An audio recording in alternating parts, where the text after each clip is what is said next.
से सीधी तस्वीरों का रुख करेंगे जहां अत्यधिक भीड़ हो रखी है। महाकुंभ में रिकॉर्ड तोड़ भीड़ पहुंची है। संगम तट पर आस्था का सैलाब लगातार उमड़ता जा रहा है। अब तक 10 करोड़ से अधिक श्रद्धालुओं ने आस्था की डुबकी संगम में लगाई है।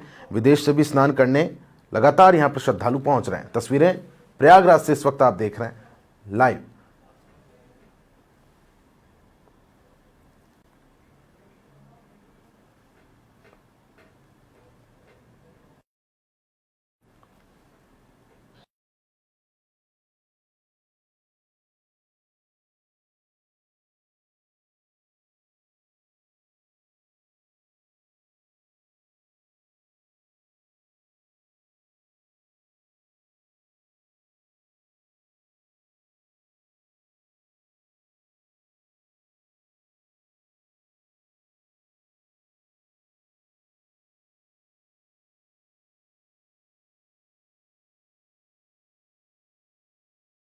देख रहे हैं महाकुंभ में रिकॉर्ड तोड़ भीड़ पहुंच रही है। श्रद्धालु लगातार उमड़ते जा रहे हैं। अब तक 10 करोड़ लोगों ने संगम में डुबकी लगा ली है।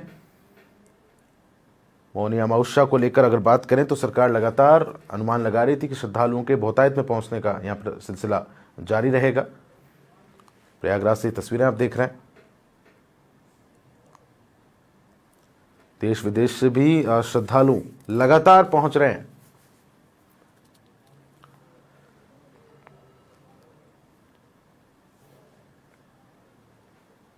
सनातन का एक बड़ा पर्व महाकुंभ।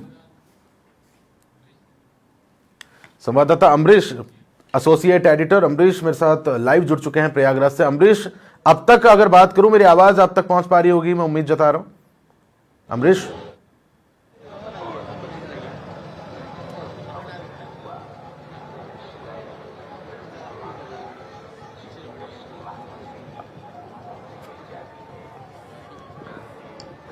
अमरीश मेरी आवाज सुन पा रहे हैं? अब तक कितने श्रद्धालु पहुंच चुके हैं?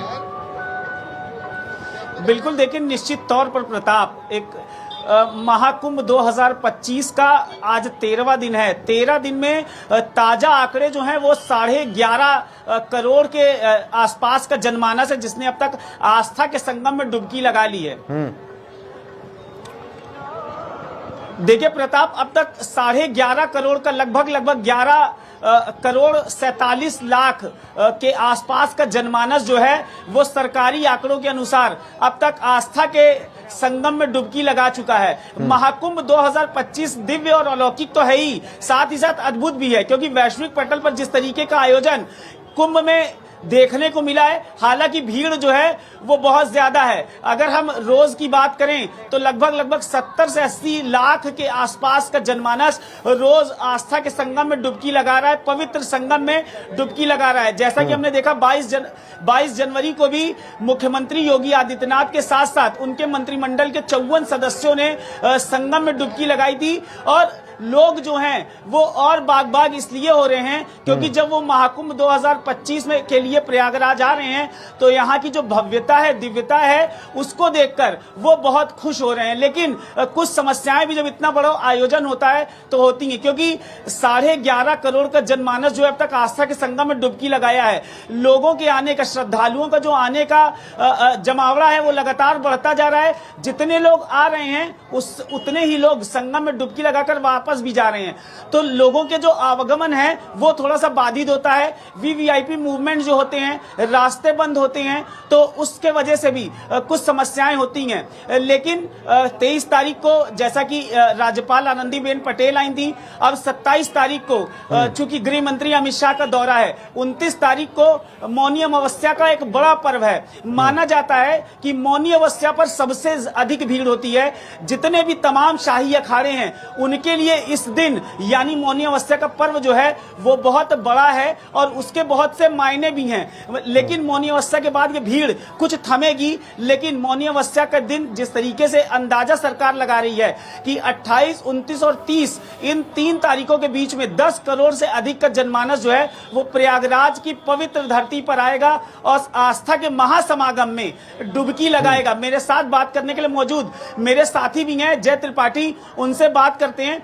जय, 11.5 करोड़ से अधिक का जनमानस जो है वो अभी से थोड़ी देर पहले जो सरकारी आंकड़े आए हैं वो 11 करोड़ 47 लाख के आए हैं, जो कि 2 घंटे पहले के थे। माना जा रहा है कि 2 से 3 लाख की आबादी जो है वो इस बीच नहाई होगी। 13 दिन में, आज 13वां दिन है, 12 करोड़ अगर 12 बजे तक डुबकी लग जाती है, कैसा देखते हैं आगे का जो आने वाला 4-5 दिन है? सरकार की बात करें, सरकार ने जिस तरीके से महाकुंभ को खास बनाने के बहुत से आयोजन के, वहीं अगर हम आपको बताते थे स्नान की, जो मेन स्नान की बात करें तो जिस तरीके से पूरे महाकुंभ में 42 करोड़ से भी ज्यादा लोग स्नान करते हुए नजर आएंगे।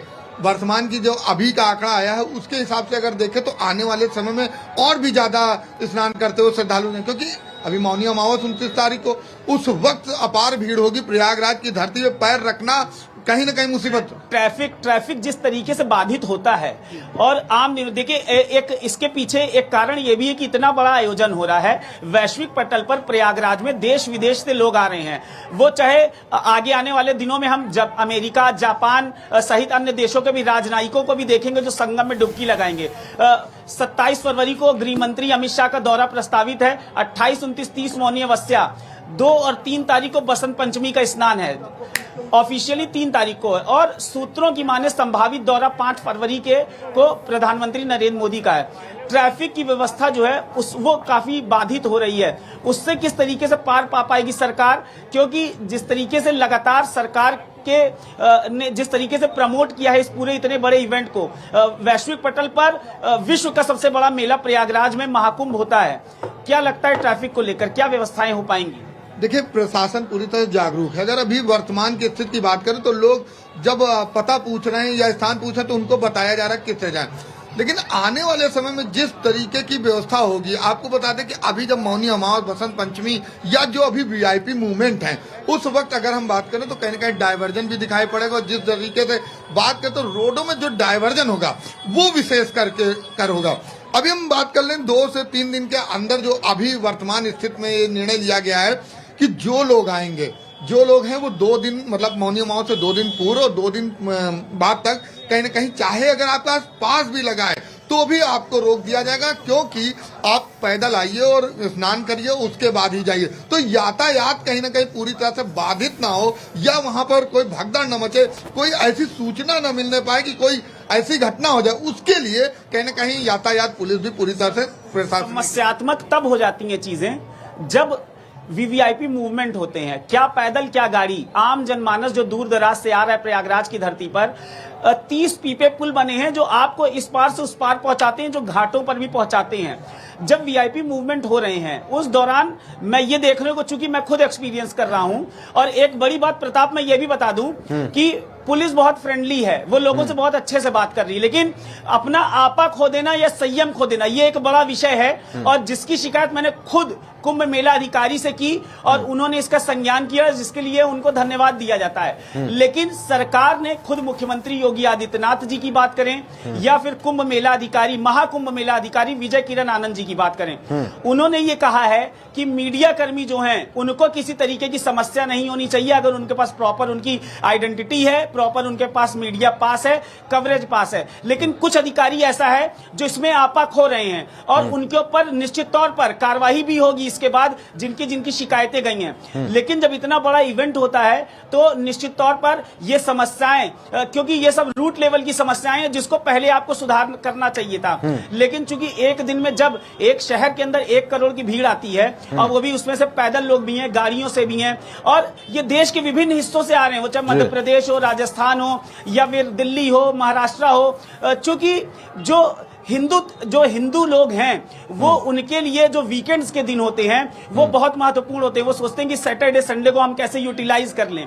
लेकिन जब इस तरीके की भीड़ होती है उससे पार पाना एक बड़ी चुनौती और एक बड़ी समस्या सरकार के लिए बनता जा रहा है। देखिए, ये धर्म आस्था का महापर्व है, तो इसमें सभी चाहते हैं कि हम स्नान कर लें, क्योंकि 144 वर्षों के बाद जिस तरीके से आया है, अब लोग सोचते हैं पता नहीं अगली पीढ़ी हमारे पास आए या हमारे पास नहीं ऐसा मौका मिलेगा। इस मौके को कोई खोना नहीं चाहता, लेकिन वहीं अगर हम बात करें तो योगी आदित्यनाथ जिस तरीके से लगातार निर्देशित करते हुए नजर आ रहे हैं, उन्होंने साफ कहा था, सबसे पहले भी अगर हम बात करें डीजीपी प्रशांत कुमार ने कहीं ना निर्देश दे दिया था कि पुलिस प्रशासन पूरी तरह जागरूक और हेल्प करे, कहीं किसी तरीके की बहस ना करे। यदि अगर इनकेस अगर रोक रहे हैं तो रोकने की जरूरत नहीं, आप उनको सही रास्ता बताएं। लेकिन आपको बता दें कि जिस तरीके का भव्य और दिव्य अलौकिक आयोजन है, तो ये छोटी छोटी जो घटनाएं हैं इसको कहीं ना कहीं संयम बरतना पड़ेगा और आने वाले लोगों से भी मैं प्रशासन को भी ठीक है सहयोग अमरीश, करना पड़ेगा। मैं फिर से रुक करूंगा। आपका बहुत शुक्रिया। तमाम महत्वपूर्ण